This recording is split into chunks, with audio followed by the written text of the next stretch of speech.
வணக்கம் மக்களே. நீங்க இப்ப கேட்டுட்டு இருக்க பாட்காஸ்ட் மனதிற்கான மணித்துளிகள்.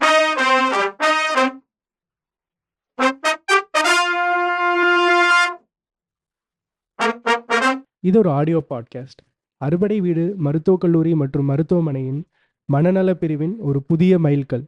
உங்ககிட்ட பேசிட்டு இருக்க நான் டாக்டர் அர்ஜுன் சிவி, மனநல பிரிவின் முதுகலை மாணவனா நான் இருக்கிறேன்.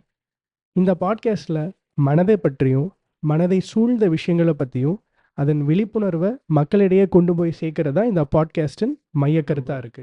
இன்னைக்கு இந்த பாட்காஸ்ட்ல நம்மளோட இணைகிறார் டாக்டர் ஜான் தினேஷ். அவரோட எக்ஸ்பீரியன்ஸை நம்மக்கிட்ட பகிர்ந்துக்கிறதுக்கு அவர் தயாராக இருக்கிறார். கேள்விகளோட நானும் தயாராக இருக்கேன். வணக்கம் சார். வணக்கம் டாக்டர் இல்ல, அர்ஜுன். நம்ம வாழ்கிற வாழ்க்கை ஆரோக்கியமானது தானா? நம்மள பல பேருக்கு ஆரோக்கியம் அப்படின்னா நோயற்ற வாழ்வை வைத்திருக்கிறதே ஆரோக்கியமான நிலைன்னு நினைக்கிறாங்க. அது மிக தவறான ஒன்று.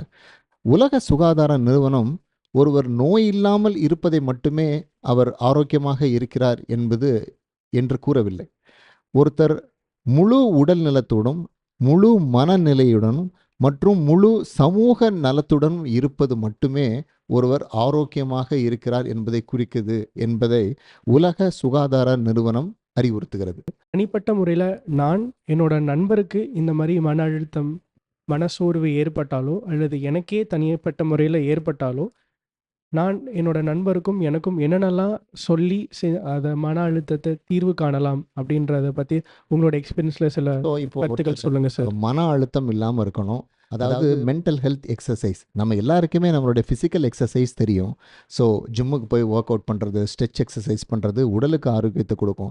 பட் என்னுடைய மனநல ஆரோக்கியத்தை நான் எப்படி பாசிட்டிவாக வச்சுக்கிறது அப்படிங்கிறதுக்கு மிக முக்கியமான ஒன்றும் தினசரி உடற்பயிற்சி செய்கிறதான். நாம் டெய்லி செய்யும் இந்த மினிமம் ஒரு 20-30 நிமிடம் மேற்கொள்ளும் ஒரு சாதாரண நடற்பயிற்சி நம்மளுடைய உடம்பில் இருக்கும் என்டார்ஃபின்ஸுங்கிற கெமிக்கலை அதிகமாக சுரக்க வைத்து பாசிட்டிவ் மைண்ட் செட்டை நம்ம வைத்துக்கொள்ள உதவும். இரண்டாவது, போதிய அளவு தூக்கம் கண்டிப்பாக தினசரி ஒவ்வொருத்தருக்கும் இருக்கணும். குறைந்தபட்சம் 6 மணி நேரத்திலிருந்து 8 மணி நேரம் இரவு தூங்குவதை நாம் ஒரு பழக்கமாக வைத்துக்கொள்ளணும். மூன்றாவது முக்கியமான விஷயம் என்னன்னு பார்த்தீங்கன்னா, ஆரோக்கியமான உணவை உட்கொள்வது மிக மிக அவசியமான ஒன்று. இந்த காணொளியை கேட்டுட்டு இருக்க உங்கள் அனைவருக்குமே எங்களுடைய இந்த மனதிற்கான மணித்துளிகள் நிகழ்ச்சி கண்டிப்பாக பயனுள்ளதாக இருக்கும் அப்படின்னு நம்புகிறோம்.